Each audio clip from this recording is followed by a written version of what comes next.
Great. Well, so welcome everybody. This is part two. Last time when we came, we went through the enchilada. We went through pretty much everything, what it takes. We went through higher education channels, the application process, what's your student profile. Today, I'm going to dig into only two things. There was an expectation before coming on this call was that you would have perhaps looked at the video, the recording of what was done before, or maybe some of the people who are on this call were actually candid participants in that prior call. If not, please go back, listen to that, because I have covered a lot about the application process there. In keeping with time and giving you more material, I'm going to only talk about specific things around the personal essay strategies. And I have an assignment for everybody to work on their personal essays, something which we can work on and I can review when we meet next time. Okay. So just by way of my introductions, my name is Harpal Kochar. This is my website, and I was in your shoes 25, 28 years ago, and I did not have anybody to tell me how I can come to the US, and I did not dare to ask my parents for money to go to the US. And I thought the process was very hard, very expensive, and something which my parents would have to pay for. I'm here to tell you today that was a myth. And if somebody had told me what I know now, I would have done a master's in the US. So please do me a favor and do what I could not do and come to the US, do your master's here. This is a wonderful country. The processes might look hard at times, but it's all about guidance. And that's what I'm here for. And as Deepak was talking about, I probably will become one of your mavens to help you out as well. Okay, this is my website, successcoach.com. Please go there. There's a lot of valuable information you can look at over there and learn from the process. So let's dive straight into the education channels. As I told you last time, we have over 4,000 universities in this country, in the United States. And most of you probably know the name of 4 or 5 universities. And those are probably the universities that have been heavily marketed to you. It's not just you, your friends know also just the name of 4 or 5 universities, which means everybody's going to try for those universities. And that's how you land up, my friends, with Harvard having a 3% education admission rate and a Stanford having a 4% admission rate. There are 4,000 universities, out of which 50% of them will not make a full classroom. They will not even get a full classroom. And I can tell you, even those 2,000 universities that do not make the full classroom are darn good universities. Okay, now that's at the undergraduate level, probably not 4,000 at a graduate level. They probably are about 1,000 universities. The difference between a college and a university is colleges for undergraduates and universities for master's, postgraduate level discussions. Okay, but even 1,000 universities, I would challenge anybody on this call to even give me the name of 50 universities in this country, and they probably would not know the names. Okay. We talked last time, what is a value university? A value university, and I've called some out here, which Forbes India had done this research on it. And a part of my process, or what I help my students with, is to find universities on which the payback is quick and is 4 or 5x within a certain amount of time of life. Most schools or most graduate degrees in the US fail to even meet many times that ROI number. So these are some universities which just gives you an idea. Like, for example, State of New York, Binghamton, or for that matter, Urbana-Champaign, or Brigham Young University. You probably have never heard these names, but you could do a postgraduate degree in these universities, in computer science, in chemistry, in whatever subject you might want to do. And you'll come out with a very good degree. The cost difference between a Brigham Young, which would be about $25,000, $30,000 a year, versus a Stanford, which would probably be in the $70,000, $75,000 a year range, can be huge. So please consider some of the value universities and come back to me and we'll talk more about some universities which are values. These are some more of the universities that last time Deepak and I talked about. Consider some of the California state universities. These, your cost could be less than $20,000 of tuition fee, and then another $10,000 on top for staying accommodation wise. But these are fantastic universities. California and New York and Texas have some of the best state universities, and I've called out like 23 different state universities. My own brother-in-law studied from Cal State East Bay, and his degree was very, very nominal when he did it, like 15 years ago. And, the cost of staying also was very nominal since he stayed with me. But that again, private universities, public universities, differences. There is a link here at the bottom. I will share this presentation with you all so you can see how I got a lot of these lists and details of some other colleges. If you have questions about any of these colleges or in these universities, throw them in the chat. I will answer them as much as possible. So in fact, I will monitor the chat. Keep throwing questions in the chat if you're shy. If you're not very shy and you want to just raise your hand, this is your time. Today, you can stop me in between if you have questions, and I will answer them right here, okay? And like I said, I'll stay back I'll be here until the last student is on this call. Your timelines are pretty clean, clear. Get your GRE and everything in order now, next 1, 2 months. Get your academics, your majors review, your universities list created. I cannot tell you how important it is to have a list of universities in which you create your target, your reach, and your safety schools, which is fragmenting your list of schools into multiple buckets. And I know several students who just apply to the best schools and they will end up getting into none of them. So really they either overshoot or they undershoot. So they either will apply to various schools which are a given, like a gimme. They'll be like state schools in California, or they'll apply to the Stanford, Chicago, Harvard, MIT. And what happens is both ways, it's a bad call. You want to be somewhere in between. You want to apply for a few which are reach target schools and some which are safety, which are in your category. So, and that's something which an admissions counselor, even I could help any of you looking at your transcripts, looking at your essays, or looking at your extracurriculars. If you just send me your resume and a copy of your transcript, I could pretty much with the 70-80% accuracy tell you if a school that you're looking at you'll be a good fit for that school or not. Okay, so just do yourself a favor and shoot me even that much information and I can start working with you. I've been doing this for a few years now, so have a lot of experience under my belt. I'm also monitoring the chat while as you guys are talking. So what I can do is I can read the questions. Yeah, sounds good. Okay, sounds good. So yeah, go ahead. So Parveen Kumar Gautam is asking, so what he is saying that we are MTech final year student from energy technology. Can you please mention something regarding admission into PhD? I wouldn't know a whole lot about PhD, some of the research. So really, I come from undergraduate. Most of the students I cater to is undergraduates in the US. Masters is new for me, but I'm just helping the students in India out. Right. Everything that you need in the knowledge per se would be the very similar. I mean, the focus tends to be more on research projects that you've already done versus extracurricular activities.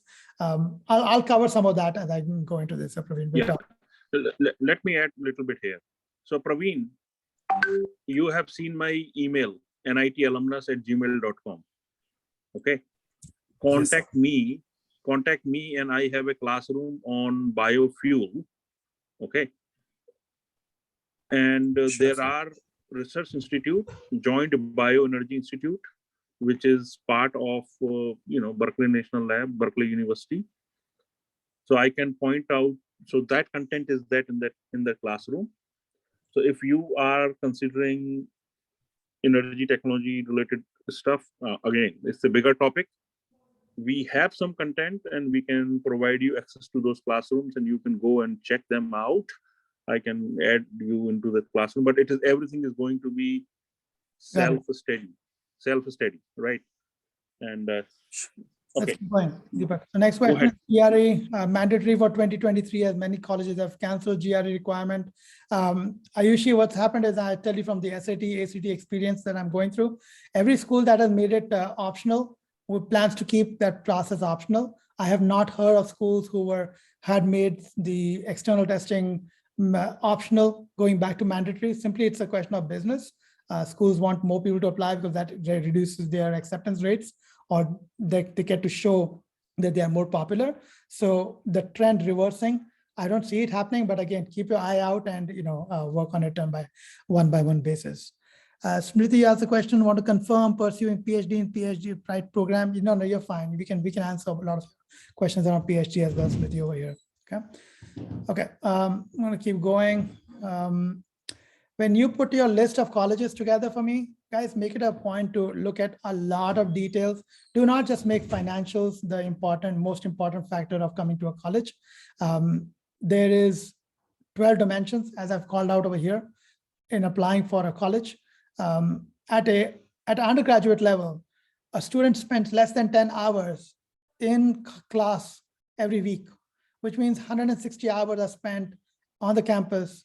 It's important to know if there are enough, immigrants, if there are enough Starbucks, if there are enough eating places outside, if there are enough internship opportunities. A lot of factors go into deciding your list of colleges, okay? So spend a good amount of time researching the universities. Do not just go by, because my buddy went over here, so I'm gonna go over here. Make it a point to research, and if you need lists, you need help, reach out to me. I'm happy to be of help. But this is just a dimensional area I look at when I suggest schools to my undergraduate students or my students who are applying from 12th to colleges. The list of dimensions that matter for a PG application are 6, which is your grades matter a lot, simply because schools are still trying to make sure if you come here, will you survive the US? Are you dedicated enough to in that academic subject that you will want to stay with the program? So schools are very carefully in terms of selecting based on your grades, the subjects that you chose, how much have you challenged yourself. In my experience, most of the time, it's a fairly big number. So if your academics are not in order, you've been getting B's and C's, it's going to be tough. I'm not going to sugarcoat anything. It's there, particularly for the good schools. If you're looking at the second level schools, like if you're looking at just the top 20 that come to your mind, and if you got B's and C's somewhere in your mark sheet, forget it. Okay. But for some of the other schools, like the state schools or other schools I can talk about, that might still be true. Your personal essay, though, is going to be an area which I will talk more about today. That is an important part of your application. Make sure this one really shows your personality in terms of how collaborative you were. So a few things about immigrants that American universities have a cow about, or something which they do not, they kind of worry about. Is, hey, Bakar, I see you've raised your hand. Why don't you just put your question in the chat and I'll answer it from there, okay? But make sure your essays are very expressive, they're comprehensive, they're giving details in terms of who you are, what are your values, what do you stand for, what are your principles. Talk about stories, do not talk in terms of cliches of, I am very dedicated, very hardworking. If you write any of your values specifically, it's not a value, it's just you're just bragging about yourself, which makes no sense.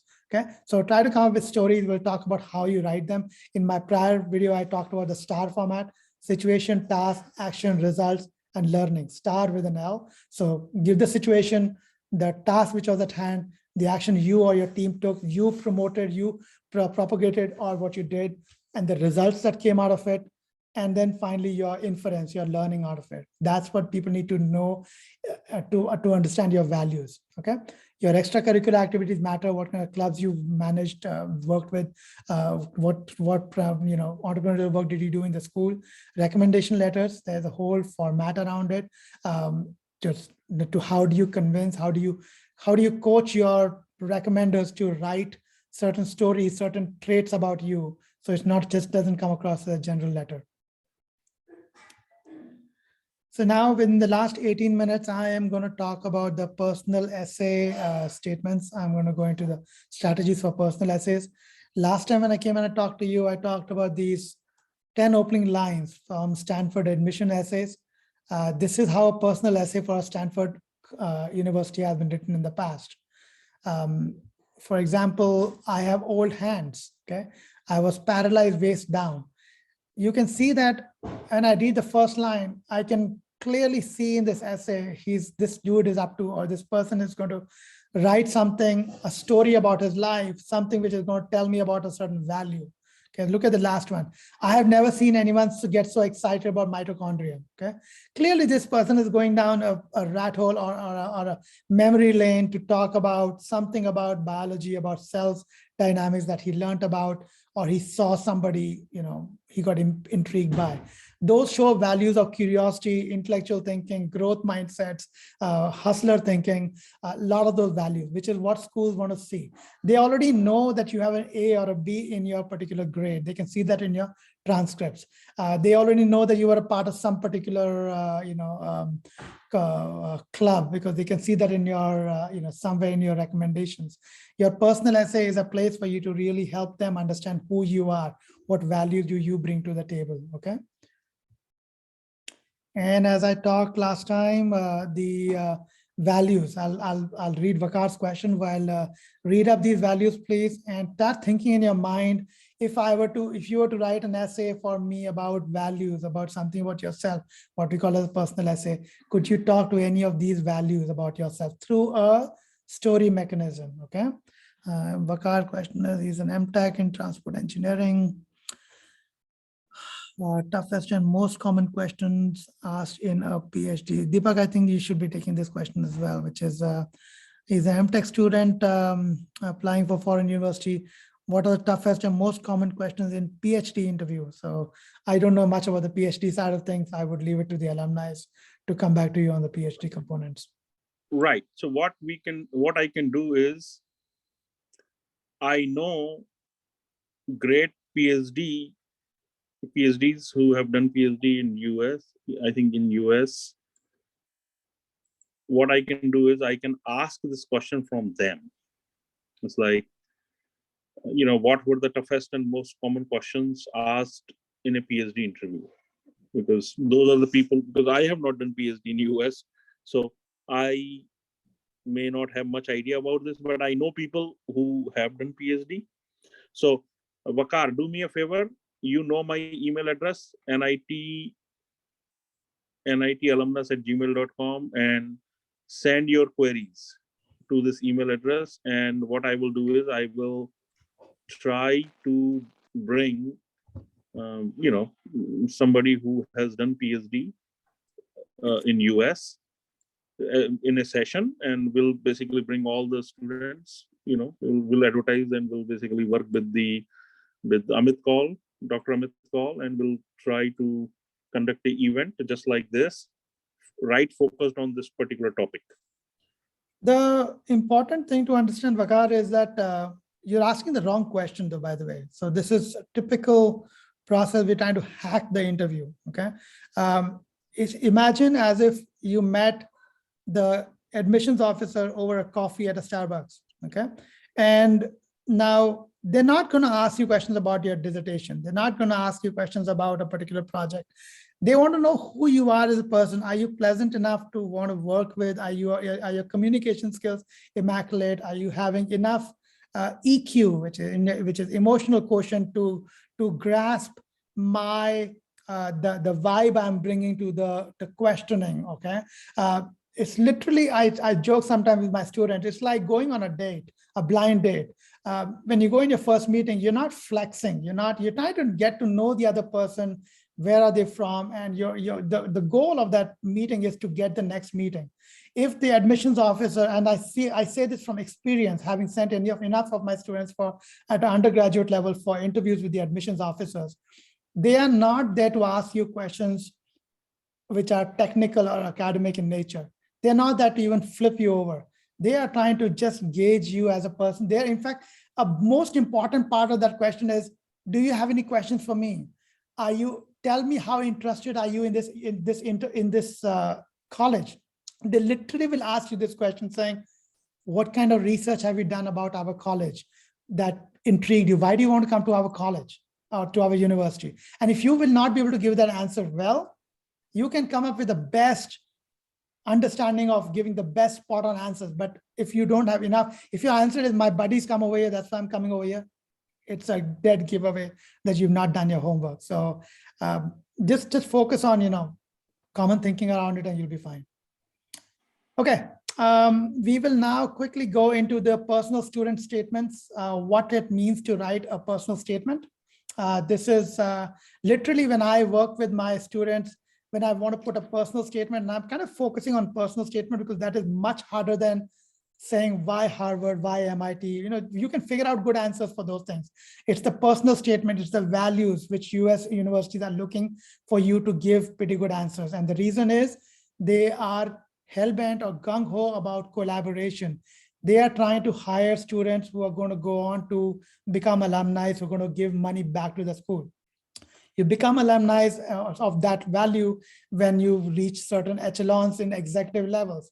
You become that point because you do a lot of networking and you have a certain amount of gravitas, the X factor, the EQ to communicate or to connect with certain people.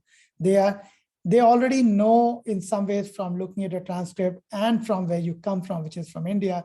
Indian students are given a lot of respect by worldwide for academic knowledge. Okay, it's other factors, which is what they want to know, how far you've come along. Okay. I talked about earlier the situation, task, action, results. Any question that you are asked in the interview, Vakar, or when you're writing for a particular college, talk in this form. Okay. Anything that you're asked, and this is something which you should learn for even when you're giving interviews. You never give an answer as a yes or a no. Whenever a question is asked about tell me about a difficult time in your life, or tell me about a time when you had a hard time with a colleague, in a project, or a time when you were not given enough instructions and you still had to complete a project. Tell me of a time when you had been given extremely vague and impossible deadlines, but you were able to turn it around. You are expected to answer in this format: the situation, task, action, result. And the last one, which is not written over here, is the L for learning. What did you learn from the process? The L is actually even more important. So the star is only the details in just a basic, explanatory format. It's the L, the learning that you learned out of it, which is what they want to hear. Okay. The university specific next essays that you have personal essays and your university specific essays. Okay. To your question, Vakar, these are the 4 answers they are expecting from you. Okay, when you walk in over there, why are you uniquely qualified for a particular program? So you have to kind of, in the context of those interviews, when you have to ace those interviews, and I make all my students appear for interviews, and interviews do not have to be where they are formally set up by the school. You could just call a professor and just set up a call to say, hey, I have a few questions for you, and you could answer just these 4 questions for that person, okay, on the other side. And now you have a friend in the admissions committee who will actually say, hey, I talked to Vakar a few months ago, and I can see that his application has come in. This dude wants to come in and he's good because of these reasons. If you don't answer these 4 questions, how will you apply the learning from this program? What intrigued you about this college?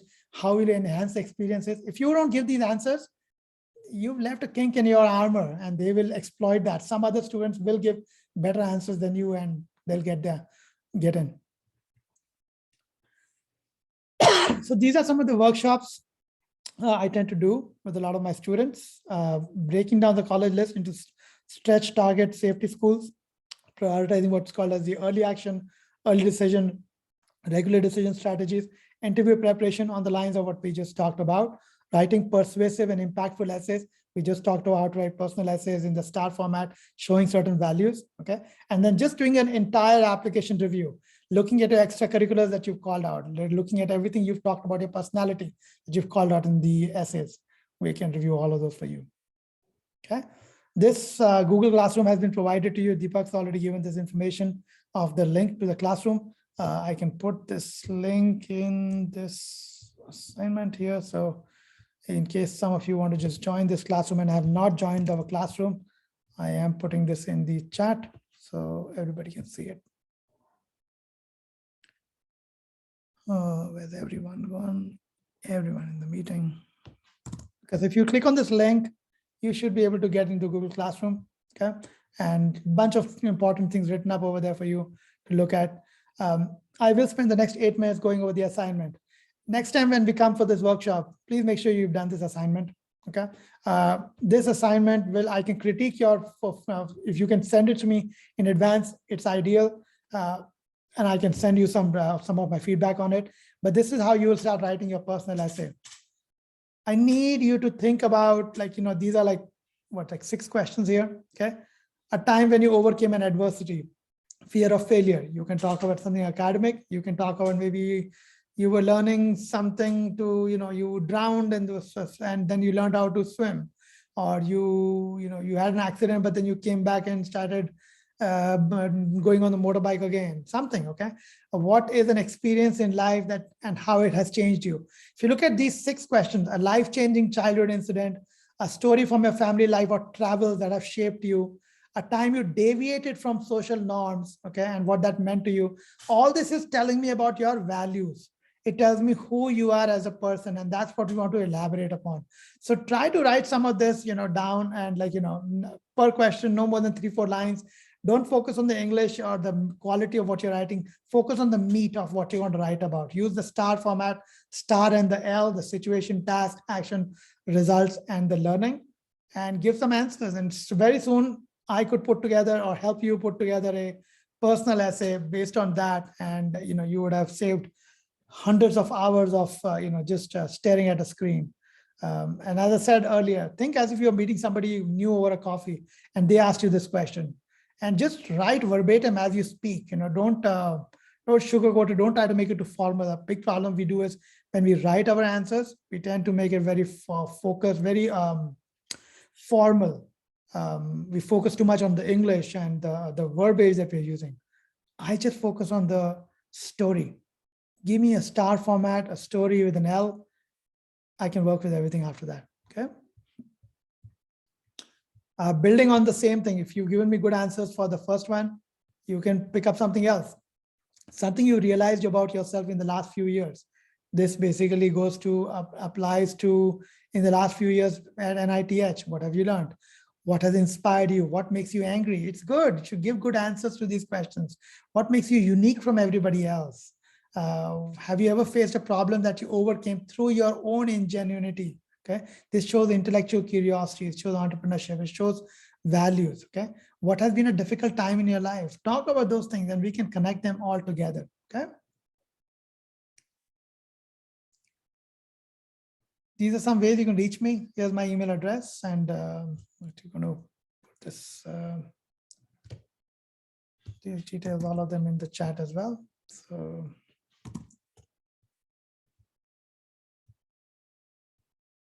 that's it. That's all I had. So I have 5 more minutes, and I'm here for another 15-20 minutes, whatever you need, but you can start asking questions. I'll stop sharing my screen now. Anybody having any questions, go ahead. I'll actually stop the recording now. So